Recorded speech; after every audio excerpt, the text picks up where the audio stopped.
सबसे ज़्यादा important topic cover करने जा रहे हैं and that is general organic chemistry. So guys we are going to cover organic chemistry completely in just 1 hour. So guys इस video में जो मैं आपको बताने वाला हूँ वो आपको ऑर्गेनिक केमिस्ट्री के हर एक चैप्टर में काम आने वाला है. आई नो कि अगर आप जनरल ऑर्गेनिक केमिस्ट्री सर्च कर रहे थे तो इसका मतलब ये होगा कि आप inductive effect, resonance, hyper conjugation जैसी चीज़ों को ढूंढ रहे होगे. तो हाँ, हमने वो चीज़ें की हुई हैं बट सही टाइम पे. इस वीडियो में हमने हर चीज़ स्टेप बाय स्टेप सीक्वेंशली की है. So let's do general organic chemistry step by step. तो सबसे पहले हम स्टार्ट करेंगे ऑर्गेनिक रिएजेंट से. So what is organic reagents? सो हमारे पास एक ऑर्गेनिक मॉलिक्यूल है, उसमें हम रिएजेंट डालते हैं और उस रिएजेंट के कारण हमें एक प्रोडक्ट मिलता है. So this is reagent. इसको हम ऑर्गेनिक रिएजेंट भी कहते हैं और इसे हम अटैकिंग रिएजेंट भी कहते हैं. इसे हम अटैकिंग रिएजेंट इसलिए कहते हैं because it is attacking on organic molecule. So this is also called attacking reagent. अब ऑर्गेनिक रिएजेंट दो टाइप के होते हैं. एक होता है इलेक्ट्रोफाइल, एक होता है nucleophile. So let's see what is electrophile and what is nucleophile. So let's start with electrophile. तो सबसे पहले आता है इलेक्ट्रोफाइल. तो इलेक्ट्रोफाइल दो वर्ड से बना है, एक है इलेक्ट्रो और एक है फाइल. इलेक्ट्रो का मतलब होता है इलेक्ट्रॉन और फाइल का मतलब होता है lover. So electrophile is electron lover. Now let's understand electrophile completely. Electrophile में इलेक्ट्रॉन की कमी होती है और इलेक्ट्रॉन की कमी होने के कारण इसे हम कहेंगे इलेक्ट्रॉन डेफिशिएंट. इलेक्ट्रॉन की डेफिशिएंसी होने के कारण ये वहाँ पे अटैक करता है जहाँ पे इसे इलेक्ट्रॉन मिले. तो इलेक्ट्रोफाइल को जहाँ कहीं भी इलेक्ट्रॉन दिख जाए ये वहाँ पे अटैक करेगा. सो this is electrophile, this is electron lover. अब इलेक्ट्रोफाइल के दो एग्जाम्पल हैं Cl+, CS3+. ये दोनों इलेक्ट्रोफाइल हैं. इन दोनों में इलेक्ट्रॉन की कमी है. So this is electrophile. अब इलेक्ट्रोफाइल दो टाइप्स के होते हैं. एक होता है पॉजिटिवली चार्ज इलेक्ट्रोफाइल और एक होता है neutral electrophile. So let's do positively charge electrophile first. So first one is positively charged electrophile. So positively charge electrophile को पहचानने का तरीका ये है कि उस पर पॉजिटिव चार्ज होगा. So let's see these electrophile CS3+, Cl+, Br+ and NO2+. तो इन सभी पे पॉजिटिव चार्ज लगा हुआ है. So these are positively charged electrophile. So let's do an example. अब हमें ये देखना है कि ये इलेक्ट्रॉन डेफिशिएंट है कि नहीं, क्योंकि अगर ये इलेक्ट्रॉन डेफिशिएंट होगा तभी इसे हम एक इलेक्ट्रोफाइल मानेंगे. सो let's see this one CS3+. तो सबसे पहले CS3+ को एक्सपैंड करके इस तरीके से ड्रॉ करो. So now you can see this. CS3+ के पास 3 बॉन्ड्स हैं, यानी कि इस पे टोटल 6 इलेक्ट्रॉन्स हैं और कार्बन को स्टेबिलिटी के लिए टोटल 8 इलेक्ट्रॉन्स की ज़रूरत होती है. पर इस कार्बन पे सिर्फ 6 इलेक्ट्रॉन्स हैं, यानी कि ये कार्बन इलेक्ट्रॉन डेफिशिएंट हुआ. और अगर ये इलेक्ट्रॉन डेफिशिएंट हुआ तो इसे हम इलेक्ट्रोफाइल कहेंगे. सो CS3+ इज एन इलेक्ट्रोफाइल. और इसी तरह से यहाँ पे जितने भी इलेक्ट्रोफाइल हैं all of them are electron deficient. अब नेक्स्ट है neutral electrophile. So neutral electrophile के एग्जाम्पल्स हैं बोरोन ट्राइफ्लोराइड और carbon dioxide, BF3 and CO2. So neutral का क्या मतलब होता है? न्यूट्रल का मतलब होता है no charge. So neutral electrophile पे कोई भी चार्ज नहीं है. You can see boron hydride, you can see carbon dioxide, दोनों में चार्ज नहीं लगा हुआ है. So both of them are neutral electrophile. But अभी भी हमें से इलेक्ट्रोफाइल प्रूव करना है. So let's see carbon dioxide.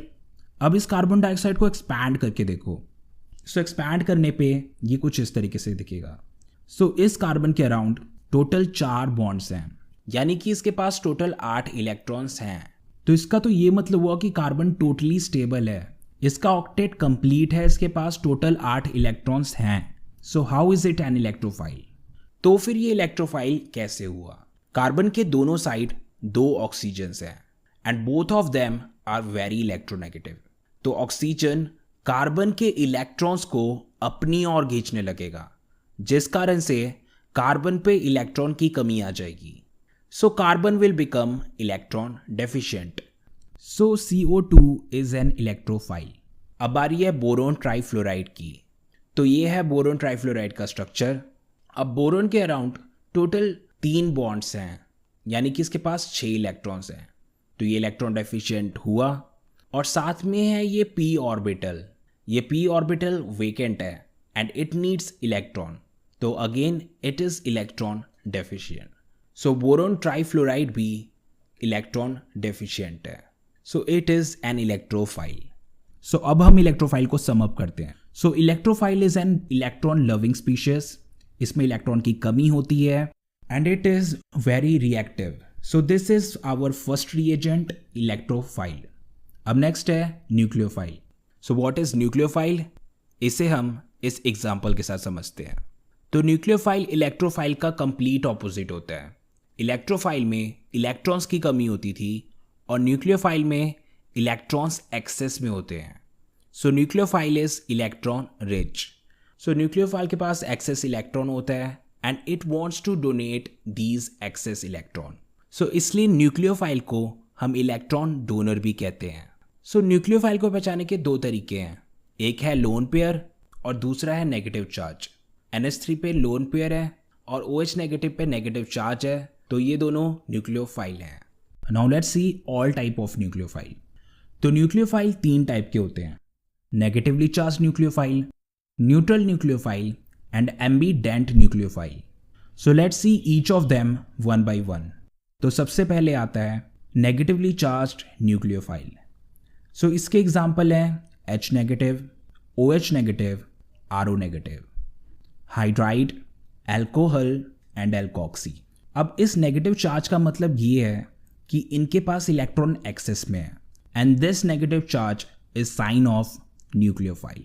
अब नेक्स्ट है न्यूट्रल न्यूक्लियोफाइल। न्यूट्रल का मतलब कि इस पे कोई चार्ज नहीं होगा। So let's C neutral nucleophile, NH3 and H2O, ammonia and water. Now let's expand both of them. तो ये है NH3। NH3 पे जो ये लोन पेयर है, दीज आर एक्सेस इलेक्ट्रॉन, तो इसके कारण इसे हम कहेंगे न्यूट्रल न्यूक्लियोफाइल। न्यूट्रल इसलिए क्योंकि इस पर कोई चार्ज नहीं एंड न्यूक्लियोफाइल इसलिए क्योंकि इस पर एक्सेस इलेक्ट्रॉन्स हैं। एंड वाटर पे हमारे पास 2 लोन पेयर्स हैं and lone pair is a sign of nucleophile और अगेन वाटर पे कोई चार्ज नहीं, so it is neutral nucleophile. अब इसी तरीके से ROH और RNH2 ये दोनों भी न्यूक्लियोफाइल हैं। सो ROH पे ये जो 2 डॉट्स ऊपर नीचे लगे हैं, दीज आर लोन पेयर। सो इस पे भी लोन पेयर प्रेजेंट है और दूसरे वाले पे भी लोन पेयर प्रेजेंट है, so both of them are nucleophile. So ये था हमारा न्यूट्रल न्यूक्लियोफाइल।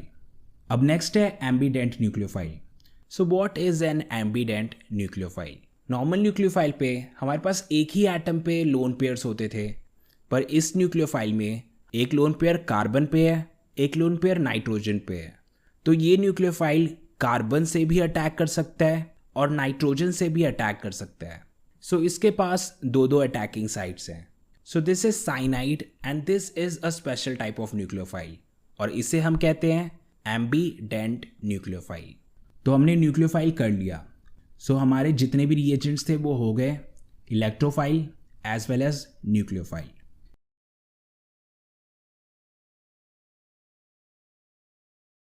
तो अब ये सारी चीज़ें हम क्यों कर रहे हैं? ऑर्गेनिक केमिस्ट्री के रिएक्शंस को समझने के लिए हमें इन कॉन्सेप्ट्स की ज़रूरत पड़ेगी। So that's why we are doing all these concepts. तो सबसे पहले हम देखते हैं एक नॉर्मल सा organic reaction. So this is our organic molecule और इस ऑर्गेनिक मॉलिक्यूल में हम रिएजेंट डालेंगे और उस रिएजेंट डालने के कारण हमें ये प्रोडक्ट मिलेगा। So this is a normal organic chemistry reaction. So reaction के बीचों बीच काफ़ी सारी ऐसी चीज़ें हो रही हैं जो हम इस रिएक्शन में मेंशन नहीं कर रहे हैं। सो इस चीज़ के लिए होता है मैकेनिज्म। सो मैकेनिज्म में हम हर वो स्टेप देखते हैं जिससे ये ऑर्गेनिक मॉलिक्यूल से ये प्रोडक्ट बना। So I am giving you an example of organic reaction mechanism. So ये है हमारा ऑर्गेनिक मॉलिक्यूल, इस पे हमने रिएजेंट डाला and we get reaction intermediate. So this is something which is made in between of the reaction. ये reaction के बीचों बीच बना, but this is not our final product, हमें फाइनली ये नहीं मिलने वाला। अब इस रिएक्शन इंटरमीडिएट में चेंजेस आएंगे जिसके कारण से हमें प्रोडक्ट मिलेगा। So this is now complete reaction. पहले ऑर्गेनिक मॉलिक्यूल से बना रिएक्शन इंटरमीडिएट, फिर रिएक्शन इंटरमीडिएट से बना product. So this is the complete reaction. So ये रिएक्शन इंटरमीडिएट है क्या? Reaction intermediate is something that is made in between of the reaction, जो रिएक्शन के बीचों बीच बने। और रिएक्शन इंटरमीडिएट की ये स्पेशलिटी होती है कि ये काफ़ी अनस्टेबल होता है। So let's see all type of reaction intermediates. तो सबसे पहला है कार्बोकेटायन, दूसरा है कार्बेनायन, तीसरा है फ्री रेडिकल, फोर्थ है कार्बीन और फिफ्थ है नाइट्रीन। So let's learn about each reaction intermediate step by step. So the first one is carbocation. तो कार्बोकेटायन का क्या मतलब हुआ? तो कार्बोकेटायन में दो वर्ड्स हैं, एक है कार्बो, एक है कैटायन। कार्बो मीन्स कार्बन और कैटायन मीन्स पॉजिटिव चार्ज। सो कार्बोकेटायन में हमारे पास एक कार्बन होता है जिस पे पॉजिटिव चार्ज होता है। So let's look at this example. So this is CH3CH2Cl। अब हम इसे ब्रेक करेंगे। We know that Cl is more electronegative than carbon, तो क्लोरीन इस बॉन्ड के दोनों इलेक्ट्रॉन अपनी ओर ले जाएगा। तो इस कारण से क्लोरीन पे नेगेटिव चार्ज आ गया और कार्बन पे पॉजिटिव चार्ज आ गया। So finally we get this compound CH3CH2+। अब ये जो CH3CH2+ है ये है carbon with a positive charge. So this is carbocation. सो इसी तरह से ये भी कार्बोकेटायन है, सभी पे कार्बन पे पॉजिटिव चार्ज है। So all of these are carbocation. अब चलते हैं हम दूसरे रिएक्शन इंटरमीडिएट पे एंड दैट इज कार्बेनायन। तो कार्बेनायन दो वर्ड से बना है, एक है कार्ब और एक एनायन। कार्ब मीन्स कार्बन और anion means negative charge. So carbanion is a species जिसमें कार्बन के साथ नेगेटिव चार्ज हो। So let's see this compound. So CH3CH2 negative, ये हुआ एक कार्बेनायन। सो इसी तरीके से ये सारे भी कार्बेनायन हुए बिकॉज इसमें कार्बन के साथ नेगेटिव चार्ज लगा हुआ है। So this is carbanion. अब नेक्स्ट है फ्री रेडिकल। फ्री रेडिकल हम ऐसे स्पीशीज को कहते हैं जिसपे एक अनपेयर्ड इलेक्ट्रॉन हो। सो दिस इज एन एलिमेंट और इस पे सिर्फ एक इलेक्ट्रॉन लगा है। सो एक इलेक्ट्रॉन का मतलब ये हुआ कि ये वाला इलेक्ट्रॉन अनपेयर्ड है। So this is a free radical. Now let's look at this compound. So this is a chlorine. UV light के प्रेजेंस पे ये स्प्लिट होगा। अब ये कैसे स्प्लिट होगा? ये स्प्लिट होगा होमोलिटिकली। इसका मतलब ये बराबरी से स्प्लिट होगा। तो इस बॉन्ड का मतलब हुआ इसमें दो इलेक्ट्रॉन है और दो इलेक्ट्रॉन में से एक इलेक्ट्रॉन जाएगा इस क्लोरीन पे और दूसरा इलेक्ट्रॉन जाएगा इस क्लोरीन पे। So finally we get this, we get 2 chlorine free radical. So दोनों क्लोरीन पे एक एक इलेक्ट्रॉन है। So this is a free radical. इसी तरीके से ये सारे कंपाउंड्स भी फ्री रेडिकल होंगे। सो दिस इज फ्री रेडिकल। अब चलते हैं हम फोर्थ रिएक्शन इंटरमीडिएट पे and this is carbene. So carbene में हमारे पास एक कार्बन होता है और उस पर दो इलेक्ट्रॉन्स होते हैं। So this is a carbon with a lone pair. तो इस टाइप के स्पीशीज को हम कहते हैं कार्बीन। नाउ लेट्स सी कि ये कैसे बनता है। So we have a compound CH2N2। अब जब ये स्प्लिट होगा तो इसमें से नाइट्रोजन रिलीज हो जाएगा। So we will get CH2 and N2। So ये वाला कंपाउंड है carbene. So we get a carbene from this compound. अब चलते हैं हम नेक्स्ट कंपाउंड की ओर and this is nitrene. So let's look at these two example. So nitrene में हमारे पास दो लोन पेयर होते हैं और एक बॉन्डेड पेयर होता है। Now let's look at this one. तो इसमें एक पार्ट CH3 के साथ बॉन्डेड है और बाकी बचा दो lone pair. So this is also a nitrene. So these are reaction intermediates और ये रिएक्शन के बीचों बीच बनते हैं and they are very unstable and reactive.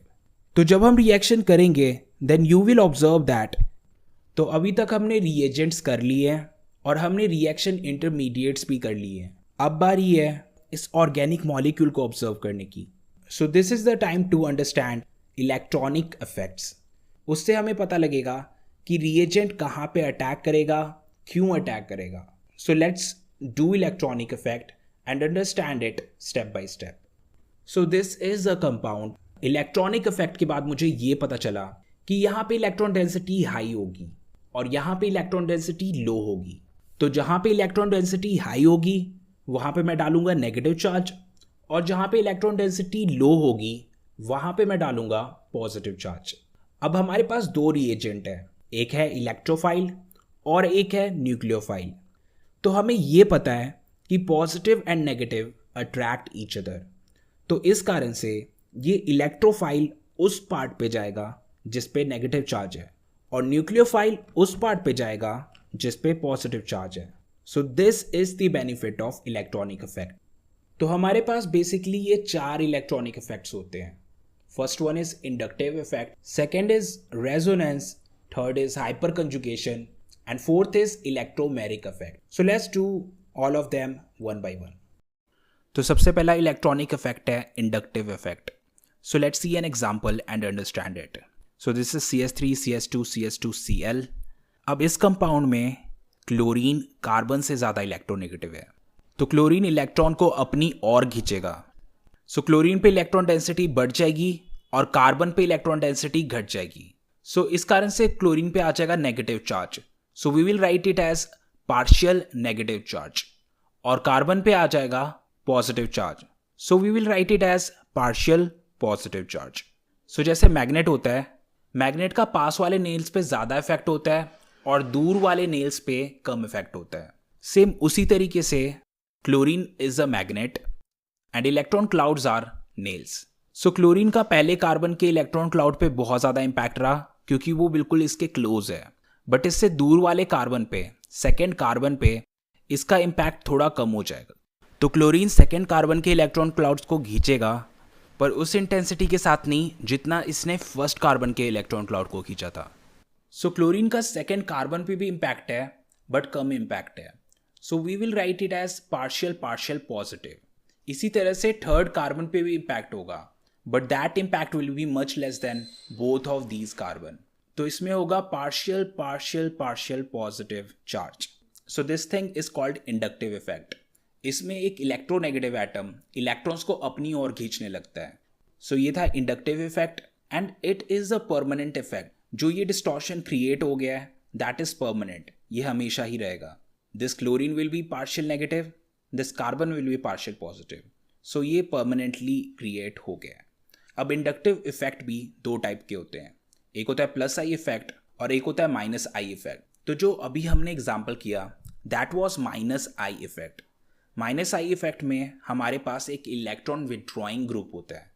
Electron withdrawing group means जो इलेक्ट्रॉन विड्रॉ करता है, यानी कि इलेक्ट्रॉन खींचता है. सो क्लोरीन क्या कर रहा था? क्लोरीन इलेक्ट्रॉन खींच रहा था. So chlorine was electron withdrawing group. सो ये वाला हुआ माइनस आई इफेक्ट. और इसी तरह से साइनाइड, नाइट्रो और ब्रोमाइड, ये सब भी इलेक्ट्रॉन विड्रॉइंग ग्रुप है, ये भी इलेक्ट्रॉन को अपनी ओर खींचते हैं. सो all of them shows minus I effect. अब नेक्स्ट है plus I effect. Plus I effect minus I effect का कंप्लीट ऑपोजिट होता है. माइनस आई इफेक्ट में हमारे पास एक इलेक्ट्रॉन विड्रॉइंग ग्रुप होता था जो इलेक्ट्रॉन स्नैच करता था, और प्लस आई इफेक्ट में हमारे पास एक इलेक्ट्रॉन डोनेटिंग ग्रुप होता है जो इलेक्ट्रॉन डोनेट करते हैं. So in short we write it as EDG, यानी कि electron donating group. So let's see an example and understand it. So this is our amine group. अब इस अमीन पे हमारे पास 3 मिथाइल लगे हुए हैं और ये तीनों मिथाइल इलेक्ट्रॉन डोनेटिंग ग्रुप है, ये इलेक्ट्रॉन डोनेट कर रहे हैं. Methyl are pushing their electron towards nitrogen. तो नाइट्रोजन पे इलेक्ट्रॉन डेंसिटी बढ़ जाएगी. सो यहाँ पे लग रहा है प्लस आई इफेक्ट. अब मिथाइल के अलावा इथाइल, प्रोपाइल, ये सब भी प्लस आई इफेक्ट शो करते हैं. All of them are electron donating group. अब ये इंडक्टिव इफेक्ट हमें कहाँ पे काम आने वाला है? So let's see it. So we have these 2 carbocation. अब इन दोनों कार्बोकेटायन में से हमें ये बताना है कि कौन सा कार्बोकेटायन सबसे ज़्यादा स्टेबल है. So let's see it. तो कार्बोकेटायन अनस्टेबल क्यों है? कार्बोकेटायन इलेक्ट्रॉन डेफिशिएंसी के कारण अनस्टेबल है. Look at this, here we have positive charge on it. यहाँ पे इलेक्ट्रॉन डेफिशिएंसी है और स्टेबिलिटी के लिए इसे इलेक्ट्रॉन्स की ज़रूरत है. तो इसे ये इलेक्ट्रॉन्स कहाँ से मिलेंगे? So we have CH3 around it, we have methyl around it. Methyl क्या करता है? मिथाइल अपने इलेक्ट्रॉन पुश करता है। सो इसके पास जो इलेक्ट्रॉन होंगे ये पुश करेगा।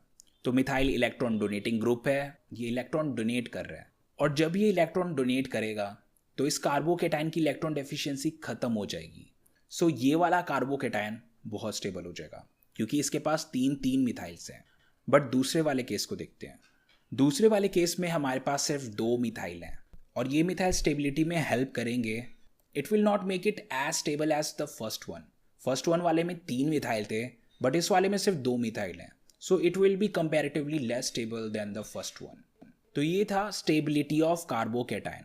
Next is stability of carbon ion. So we have these 2 compounds. ये दोनों के दोनों कार्बन आयन है, दोनों पे नेगेटिव चार्ज है। नेगेटिव चार्ज का ये मतलब हुआ कि इस कार्बन पे इलेक्ट्रॉन डेंसिटी हाई है और इलेक्ट्रॉन डेंसिटी हाई होने के कारण ये अनस्टेबल है। Now look at these methyl groups. यहाँ पे 3 मिथाइल ग्रुप है और मिथाइल ग्रुप क्या होते हैं? Electron donating group. तो ये अपने इलेक्ट्रॉन इस कार्बन की ओर पुश कर रहे हैं। तो उससे क्या होगा? इस कार्बन पे इलेक्ट्रॉन डेंसिटी पहले ही हाई थी, अब और भी ज़्यादा हाई हो जाएगी। तो इससे क्या हुआ? This carbon ion became highly unstable. Now look at the second one. So यहाँ पे हमारे पास 2 मिथाइल है which is less than the previous one. So ये 2 मिथाइल अपने इलेक्ट्रॉन पुश कर रहे हैं, they are electron donating group, हमें पता है। But it will not affect this carbon ion as much as the first one क्योंकि वहाँ पे 3 मिथाइल थे और यहाँ पे सिर्फ 2 मिथाइल हैं। So the first one was highly unstable and the second one is comparatively less stable. तो इसका ये मतलब हुआ that second one is more stable than the first one. तो इंडक्टिव इफेक्ट यहाँ पे काम आता है। So let's see next application of inductive effect. So next is stability of acid. So we have 2 acids here. अब इन दोनों में कार्बोक्सिलिक एसिड लगा हुआ है। So what actually makes them acid? This part. अगर ये H पॉजिटिव को यानी कि प्रोटॉन को इजीली लूज कर देता है then it is a good acid. So इन दोनों में से जो कोई भी H पॉजिटिव को इजीली लूज कर दे that will be the best acid. अब हमें ये पता लगाना है कि इन दोनों में सबसे ज़्यादा एसिडिक कौन है। तो सबसे पहले दोनों को एक्सपैंड करो। So let's look at the first one. So we have chlorine around this carbon. और क्लोरीन का क्या काम होता है? It is electron withdrawing group. ये इलेक्ट्रॉन्स अपनी ओर स्नैच करता है। So we have 3 chlorines here यानी कि हमारे पास 3 इलेक्ट्रॉन विदड्रॉइंग ग्रुप है। So they will snatch electron towards them. So इसके रिटर्न में क्या होगा? This carbon will snatch electron from this carbon and this carbon will snatch electron from this oxygen. अब ये ऑक्सीजन क्या करेगा? This oxygen will snatch electrons from this hydrogen और इस कारण से ये दोनों इलेक्ट्रॉन चले जाएंगे ऑक्सीजन की ओर और हाइड्रोजन के पास इलेक्ट्रॉन बचेगा नहीं and this H will leave as H positive. So 3 chlorine के कारण इसमें इतनी इलेक्ट्रॉन डेफिशिएंसी क्रिएट होगी कि H पॉजिटिव इस कंपाउंड को छोड़ देगा। सो this compound is very acidic. अब हम चलते हैं नेक्स्ट कंपाउंड पे। सो इस कंपाउंड में हमारे पास 2 क्लोरीन। तो ये 2 क्लोरीन भी इलेक्ट्रॉन डेफिशिएंसी क्रिएट करेंगे but not more than the previous one. So yes H positive will leave this compound but it will not be as acidic as the previous one. पहले वाले में 3 electron withdrawing group थे और दूसरे वाले में 2 electron withdrawing group. So the first one is more acidic and second one is comparatively less acidic. तो ये था acidic strength. अब next है basic strength. So let's do it. Now let's look at these 2 compound. Now we have these amine groups. अब इन दोनों पे lone pair लगा हुआ है। अब लोन पेयर के कारण ये होंगे लुईस बेस। जो अपना लोन पेयर इजीली डोनेट कर दे that is a good base. So let's see which one is a good base. तो सबसे पहले वाले में हमारे पास 3 मिथाइल ग्रुप्स हैं और तीनों मिथाइल क्या हैं? Electron donating group. So they will push their electron towards nitrogen. So nitrogen पे इलेक्ट्रॉन डेंसिटी बढ़ जाएगी। अब इस नाइट्रोजन पे जो लोन पेयर है that is very likely to donate that lone pair. So that's what make it a very very strong base. अब next देखते हैं। नेक्स्ट वाले में सिर्फ 2 मिथाइल ग्रुप्स हैं। सो इसमें इलेक्ट्रॉन डेंसिटी बढ़ेगी but not as much as the first one. तो ये वाला भी लोन पेयर्स डोनेट करेगा but not as strongly as the first one.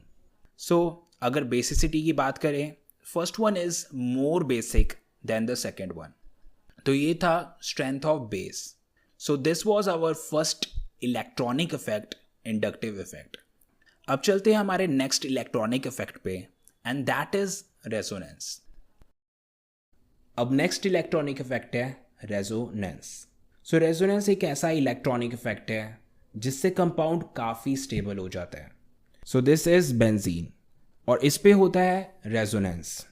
So benzene में ये डबल बॉन्ड्स ऑल्टरनेटली प्लेस्ड हैं, यानी कि डबल बॉन्ड्स एक गैप के बाद है. So this is a sign of resonance. तो इसमें रेजोनेंस होगा. अब देखते क्या होगा. अब रेजोनेंस के कारण ये डबल बॉन्ड शिफ्ट होंगे.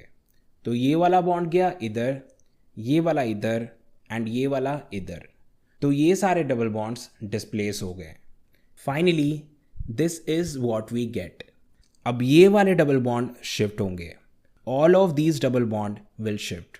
सो डबल बॉन्ड शिफ्ट होने के बाद we will get this structure once again. तो यही चेंज चलता रहेगा. This structure will convert into this structure and this structure will convert into this structure. So this is resonance. Resonance is a sign of stability. ये जिस भी compound में होता है वो काफ़ी स्टेबल हो जाता है. अब रेजोनेंस के लिए एक चीज़ बहुत ज़रूरी होती है, एंड दैट इज़ कंजुगेशन. अगर कंजुगेशन होगा सिर्फ और सिर्फ तभी रेजोनेंस होगा. So let's look at all type of conjugation. So these are all type of conjugation. तो पहला है डबल बॉन्ड, फिर सिंगल बॉन्ड, फिर डबल बॉन्ड. तो ये डबल बॉन्ड्स ऑल्टरनेटली प्लेस्ड हैं. So this is a sign of conjugation. और अगर कंजुगेशन होगा तो रेजोनेंस होगा. जैसा कि हमने पिछले एग्जाम्पल में भी देखा था, उसमें इस टाइप का कंजुगेशन था. अब डबल बॉन्ड को हम कहते हैं पाई बॉन्ड.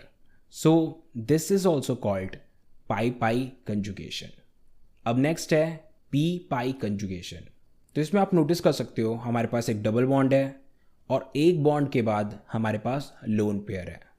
तो अगर हमें ऐसा स्ट्रक्चर मिले तो रेजोनेंस होगा.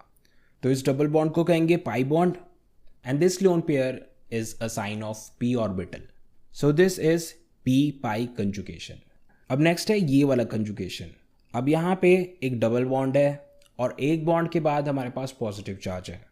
सो अगर ये होगा तो रेजोनेंस होगा. So these are all type of conjugation. अगर ये होंगे सिर्फ और सिर्फ तभी रेजोनेंस होगा, वरना नहीं होगा. तो रेजोनेंस के लिए कंजुगेशन ज़रूरी है. कंजुगेशन नहीं होगा तो रेजोनेंस नहीं होगा. Now look at this compound. इसमें पहले डबल बॉन्ड है, फिर सिंगल बॉन्ड, फिर दोबारा सिंगल बॉन्ड और फिर बाद में double bond. So this compound is not in conjugation. Conjugation के लिए डबल बॉन्ड ऑल्टरनेटली प्लेस्ड होना चाहिए, पर यहाँ पे डबल बॉन्ड ऑल्टरनेटली नहीं है. So this is not in conjugation, यानी कि इस पे रेजोनेंस नहीं होगा. Now next electronic effect. So let's do hyper conjugation. तो हाइपर कंजुगेशन क्या है? So let's do an example and understand it. So this is propene. अब इस प्रोपीन में हमारे पास एक डबल बॉन्ड है. So this is double bond और डबल बॉन्ड के बाद इस वाले कार्बन को हम अल्फा कार्बन कहेंगे. और अल्फा कार्बन पे ये जो हाइड्रोजन्स लगे हैं, these hydrogens are called alpha hydrogens. So जैसे डबल बॉन्ड और डबल बॉन्ड में कंजुगेशन होता था, सो उसी तरीके से अल्फा कार्बन और अल्फा हाइड्रोजन के बीच में ये जो बॉन्ड है और ये जो डबल बॉन्ड है, इन दोनों के बीच में कंजुगेशन होगा. So hyper conjugation is also a type of resonance. So let's do it step by step.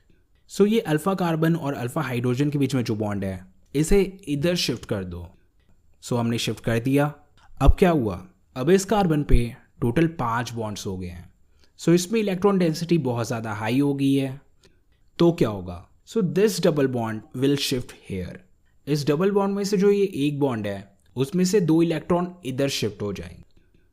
तो अब फाइनली ये बैलेंस हो गया. So this is finally what we get. So this compound will turn into this compound and this compound will turn back into this compound. तो यही वाला change चलता रहेगा. Both of them will interconvert into each other. So this is hyperconjugation. पर अब notice करने वाली बात यह है कि अल्फा कार्बन और अल्फा हाइड्रोजन के बीच में अब कोई बॉन्ड एग्जिस्ट करता ही नहीं है. So that's why it is also called bondless resonance. इसमें रेजोनेंस हो रहा है, बट रेजोनेंस के टाइम में एक बॉन्ड गायब ही हो गया. And it is also called sigma pi conjugation. क्योंकि ये वाला बॉन्ड सिग्मा बॉन्ड है और ये वाला बॉन्ड पाई बॉन्ड है. So this is sigma pi conjugation. Question ये आता है कि बॉन्ड ना होते हुए भी ये दोनों कैसे कनेक्टेड है. भले ही इन दोनों के बीच में से इलेक्ट्रॉन निकल गया हो, बट फिर भी इन दोनों के बीच में ओवरलैपिंग अभी भी एग्जिस्ट करती है. So that's why both of them are connected. इसमें से सिर्फ इलेक्ट्रॉन डीलोकलाइज हो गया है, बट ओवरलैपिंग अभी भी एग्जिस्ट करती है. जिस कंपाउंड में हाइपर कंजुगेशन होता है वो कंपाउंड काफ़ी स्टेबल हो जाता है. So hyper conjugation is a sign of stability. Now let's do some application of hyper conjugation and understand it. So let's do stability of alkene. So we have these alkenes. So ये सारे alkenes हैं. So we have double bond in each of them. Now encircle alpha carbon in all of them. So these are all alpha carbons. अब alpha carbon पे जो hydrogen लगे हैं they R alpha hydrogen. तो जितने ज़्यादा alpha hydrogen होंगे उतने बारी हाइपर कंजुगेशन होगा, और जितने बारी हाइपर कंजुगेशन होगा उतनी ज़्यादा स्टेबिलिटी होगी. So we have this compound. इसमें है 3 alpha hydrogen. Now let's move to the next one. इसमें हमारे पास 3 अल्फा हाइड्रोजन इधर और 3 अल्फा हाइड्रोजन है इधर. तो इसमें है टोटल 6 अल्फा हाइड्रोजन. अब इस कंपाउंड की बारी. We have 3 alpha hydrogen here and 3 alpha hydrogen here and 3 alpha hydrogen here. So यहाँ पे हमारे पास total 9 alpha hydrogens. Now last one. इस वाले में हमारे पास 6 अल्फा हाइड्रोजन इधर है और 6 अल्फा हाइड्रोजन इधर है. So we have total 12 alpha hydrogen in it. तो जितने ज़्यादा अल्फा हाइड्रोजन होंगे उतनी ज़्यादा स्टेबिलिटी होगी. So let's number each of them. First, second, third and fourth. तो stability wise fourth is the most stablest, then third one, then second one and then first one. So this is the concept of hyper conjugation. तो अब तक हमने 3 electronic effect कर लिए हैं and this is our third electronic effect. अब next electronic effect, it's electromeric effect. अब next electronic effect है electromeric effect. So let's see this compound and understand it. So इस कंपाउंड में एक डबल बॉन्ड है और ये डबल बॉन्ड नॉर्मल रहेगा जब तक लिए हम इसमें कोई रिएजेंट ना डालें. सो रिएजेंट के इम्पैक्ट में ये डबल बॉन्ड डिस्टॉर्ट हो जाएगा. सो लेट्स से कि ए और बी में से बी ज़्यादा इलेक्ट्रोनेगेटिव है. तो रिएजेंट डालने के कारण this bonds electron will shift towards B. तो बी पे आ गया पार्शियल नेगेटिव चार्ज और ए पे आ गया partial positive charge.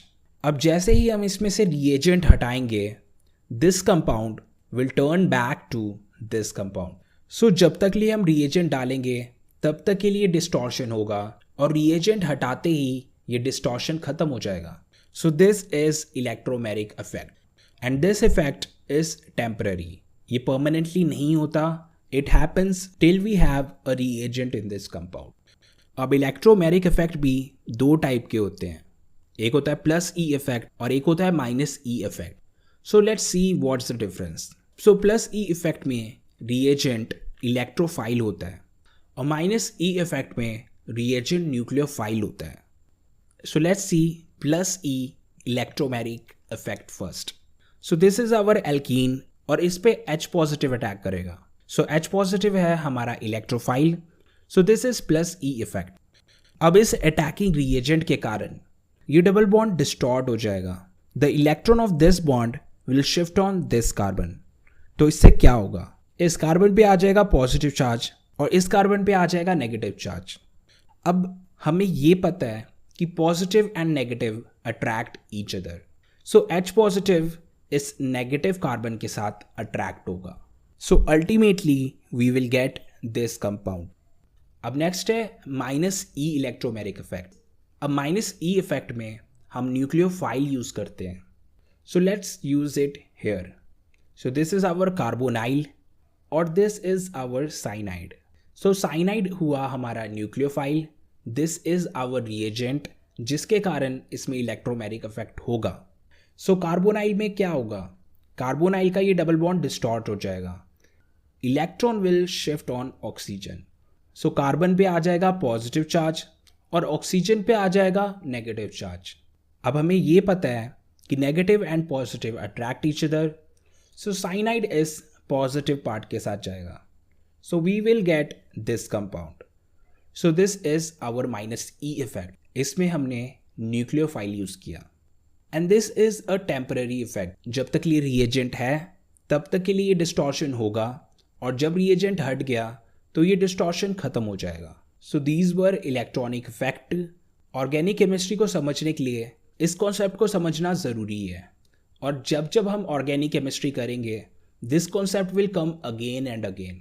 You will see that. So this was electronic effect. अब चलते हैं हमारे नेक्स्ट कॉन्सेप्ट पे. अब चलते हैं ऑर्गेनिक रिएक्शंस पे. Now it's time to do organic reactions. तो ऑर्गेनिक रिएक्शन बेसिकली 4 टाइप के होते हैं. First one is substitution reaction, second is addition reaction, third is elimination reaction and fourth is rearrangement reaction. तो सबसे पहले हम start करते हैं substitution reaction. It is a reaction in which one atom replaces other. तो हमारे पास ये organic compound है. अब हम इसमें अटैकिंग रिएजेंट डालेंगे and this attacking reagent will replace an atom from this compound. So consequently ये वाला एटम कंपाउंड को छोड़ देगा और न्यू वाला एटम इस कंपाउंड पे आ जाएगा. So we will get this compound.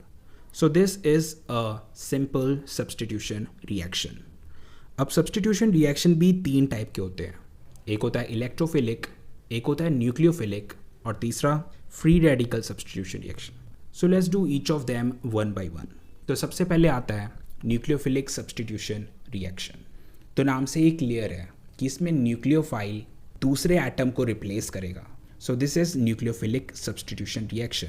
So nucleophile is attacking reagent, so it is doing it's work, it is attacking. अब अटैक करने के बाद न्यूक्लियोफाइल इस एटम की जगह लग जाएगा और ये वाला एटम बाहर निकल जाएगा. Now let's see an example and understand it clearly.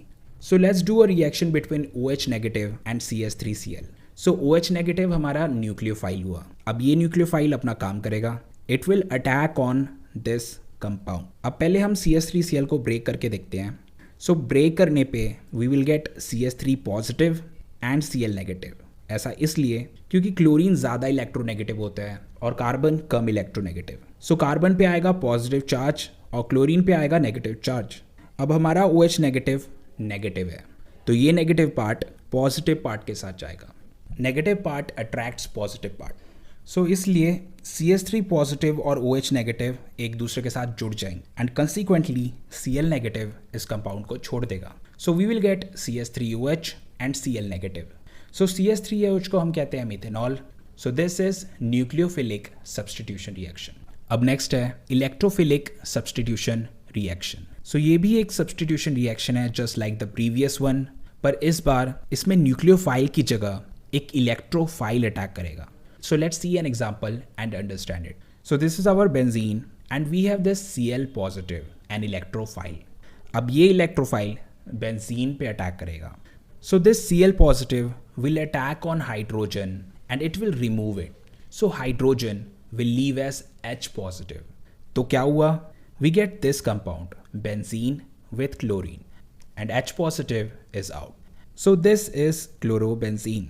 So this is electrophilic substitution reaction. So nucleophile को replace करता है और electrophile को replace करता है. लास्ट एग्जाम्पल में OH नेगेटिव ने Cl नेगेटिव को रिप्लेस किया. तो OH नेगेटिव और Cl नेगेटिव दोनों के दोनों न्यूक्लियोफाइल. सो न्यूक्लियोफाइल ने न्यूक्लियोफाइल को रिप्लेस किया और इस एग्जाम्पल में Cl पॉजिटिव ने H पॉजिटिव को रिप्लेस किया.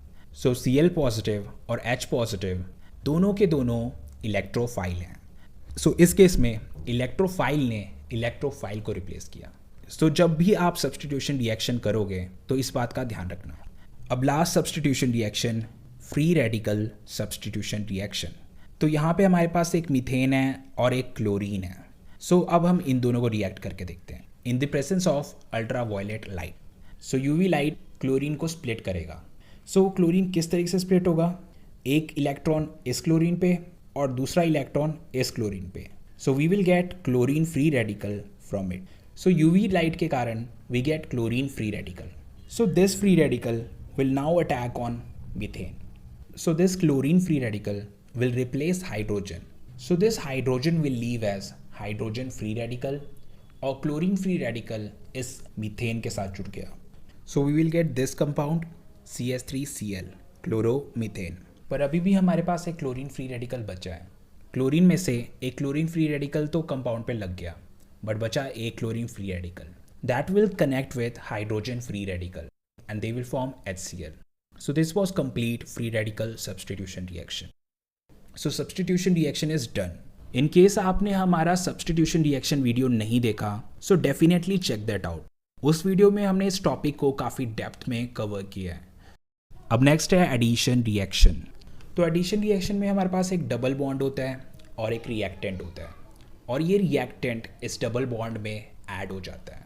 सो this is the sign of addition reaction.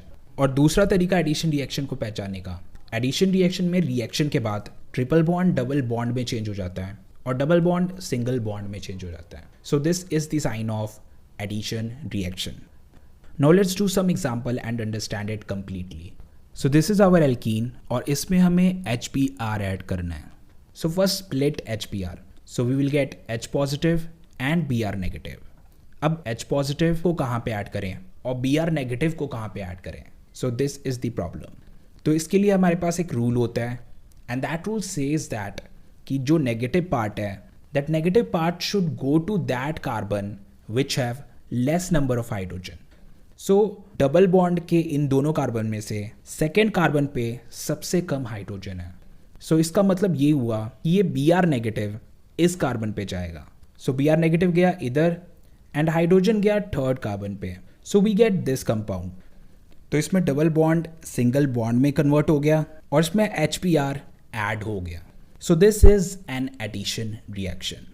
So guys we have done addition reaction in greater details in our previous video. हमने उसमें ये रिएक्शंस भी किए हैं और उसमें मैकेनिज्म भी किया है. We have done that completely. So definitely check that out. Now next addition reaction example. Again same reaction, propene and HBr. तो इन दोनों को रिएक्ट कराना है, पर इस बार डिफरेंट ये है कि इसमें हमें पेरोक्साइड डालना है और पेरोक्साइड डालने के कारण इसमें सब कुछ उल्टा हो जाएगा. लास्ट टाइम Br नेगेटिव उस कार्बन पे गया था जिस पे हाइड्रोजन कम है. इस बार Br नेगेटिव उस कार्बन पे जाएगा जिस पे हाइड्रोजन ज़्यादा है. So Br negative will add here and H positive will add here. So finally we will get this compound. So this is completely opposite of what happened last time. So it is because of peroxide. So this is also an addition reaction. Now next example. Now look at this part. This is carbonyl. अब आप ये notice करोगे कि अभी तक हमने जो भी एडिशन रिएक्शन किए थे वो एल्कीन पे किए थे, पर इस बार हम कार्बोनाइल पे एडिशन रिएक्शन करने वाले हैं. तो कार्बोनाइल पे भी एक डबल बॉन्ड है, सो इस पे भी एडिशन रिएक्शन हो सकता है. So let's do addition reaction on carbonyl group. So this is carbonyl और इस पे हमें HCN ऐड करना है. So split HCN and we will get H positive and Cn negative. Now look at this CO part. Oxygen is electronegative than carbon. तो क्या होगा, इस बॉन्ड के दोनों इलेक्ट्रॉन ऑक्सीजन की ओर चले जाएंगे एंड कार्बन इलेक्ट्रॉन डेफिशिएंट हो जाएगा. सो इस कारण क्या हुआ, so carbon became positive and oxygen became negative. अब नेगेटिव के साथ पॉजिटिव अट्रैक्ट होता है, so cyanide will go towards C positive and H positive will go toward O negative. So we get this compound. तो इसमें भी addition reaction हुआ. तो एडिशन रिएक्शन होता है डबल ट्रिपल बॉन्ड पे, जैसे कि एल्कीन एल्काइन और carbonyl group. So addition reaction को हमने काफ़ी डिटेल में एक सेपरेट वीडियो में कवर किया है. So definitely check that out. अब नेक्स्ट है elimination reaction. Elimination reaction is kind of opposite of addition reaction. Addition reaction में हम ऐड करते थे और एलिमिनेशन रिएक्शन में हम एलिमिनेट करते हैं. सो एडिशन रिएक्शन में डबल बॉन्ड सिंगल बॉन्ड में कन्वर्ट होता था, एलिमिनेशन रिएक्शन में सिंगल बॉन्ड डबल बॉन्ड में कन्वर्ट होता है. So this is our compound bromobutane. अब इसमें हमें एलिमिनेशन रिएक्शन करना है. सो एलिमिनेशन रिएक्शन करने के लिए हमें इसमें एक रिएजेंट डालना पड़ेगा and that reagent is KOH alcoholic. KOH alcoholic के कारण इसमें एलिमिनेशन होगा. कॉन्सिक्वेंटली ये H और Br एलिमिनेट हो जाएंगे. सो KOH डालने के कारण ये H और Br एलिमिनेट हो जाएंगे और इन दोनों के बीच में एक और बॉन्ड ऐड हो जाएगा. So we will get this compound butene. Now let's look at one more example. So this is an alcohol compound propanol और इसमें हमें एलिमिनेशन रिएक्शन करना है. So एलिमिनेशन रिएक्शन करने के लिए हमारे को इसमें एक रिएजेंट डालना पड़ेगा and that reagent is H2SO4. So H2SO4 डालने के कारण ये H और OH कंपाउंड से निकल जाए. So consequently there will be one more bond here. So we will get this compound और साथ में बनेगा H2O. So H2SO4 डालने के कारण इसमें से H और OH पार्ट निकले थे और ये दोनों मिलके बनाते हैं H2O. So H2SO4 को हम डिहाइड्रेटिंग एजेंट भी कहते हैं, यानी कि ये वाटर को रिमूव कर. So H2SO4 के कारण इसमें से वाटर एलिमिनेट हुआ. So this is also called dehydration elimination reaction. So these two examples are enough for this video. पर अगर आपको एलिमिनेशन रिएक्शन डेप्थ में करना है then you can check out our elimination reaction video. उसमें हमने elimination reaction detail में cover किया है. तो अब तक हमने सब्स्टिट्यूशन रिएक्शन कर लिया, एडिशन रिएक्शन कर लिया, एलिमिनेशन रिएक्शन कर लिया. Now let's look at another reaction, rearrangement reaction. तो रीअरेंजमेंट का आपको मतलब पता होगा. सो रीअरेंजमेंट का मतलब होता है रीअरेंज करना, यानी कि दोबारा अरेंज करना. So let's look at this example. So this is a primary carbocation और इसमें rearrangement reaction होगा. So this is a methyl. अगर इस मिथाइल को हम rearrange करें so ये मिथाइल चले जाएगा इधर. So we will get this. Methyl को शिफ्ट करने पे अब इस कार्बन पे इलेक्ट्रॉन डेफिशिएंसी क्रिएट होगी एंड इस कार्बन पे इलेक्ट्रॉन डेफिशिएंसी खत्म हो गई. So now we get positive charge here. सो इस रिएक्शन में हुआ रीअरेंजमेंट रिएक्शन. तो पहले तो ये प्राइमरी कार्बोकेटायन था पर अब ये बन गया है टर्शरी कार्बोकेटायन. अब क्योंकि कार्बोकेटायन स्टेबल होना चाहता है so it will spontaneously change into tertiary carbocation. So इस रिएक्शन में हमें कोई रिएजेंट डालने की ज़रूरत नहीं है. Methyl shift will happen automatically so that this primary carbocation changes into tertiary carbocation. So इसमें जो रीअरेंजमेंट रिएक्शन हुआ है दैट हैपेंड spontaneously. अब next rearrangement reaction. So this is butane और इसमें हमें रीअरेंजमेंट रिएक्शन करना है. So this is not a carbocation, this is a normal organic compound. तो इसमें रीअरेंजमेंट रिएक्शन अपने आप नहीं होगा. We need to put some reagent so that इसमें रीअरेंजमेंट रिएक्शन हो. तो इसमें हमने डाला AlCl3. सो AlCl3 डालने के कारण इसमें मिथाइल शिफ्ट होगा. अब ये वाला मिथाइल सेकेंड कार्बन पे शिफ्ट हो जाएगा. So we will get this compound. तो इसमें रीअरेंजमेंट रिएक्शन हो गया and we get 2 methyl propane. अब इस रिएक्शन को हम आइसोमराइजेशन रिएक्शन भी कहते हैं. अब ऐसा क्यों? Because these two are isomers. Both of them have same molecular formula but different structure. So their formula is C4H10. इसका भी C4H10 एंड इसका भी C4H10. सो इसको हम आइसोमराइजेशन रिएक्शन भी कहते हैं. So rearrangement reaction is done. So we have done all of the organic reactions completely. So जितने भी ऑर्गेनिक केमिस्ट्री में आपको रिएक्शंस मिलेंगे वो इन्हीं चारों में से कोई एक होंगे. सो अब आप ऑर्गेनिक केमिस्ट्री के जितने भी रिएक्शंस करोगे उसमें आप इस बात को नोटिस करना. बाय द वे, अगर आपको आइसोमेरिज्म डिटेल में करना है then you can watch our this video.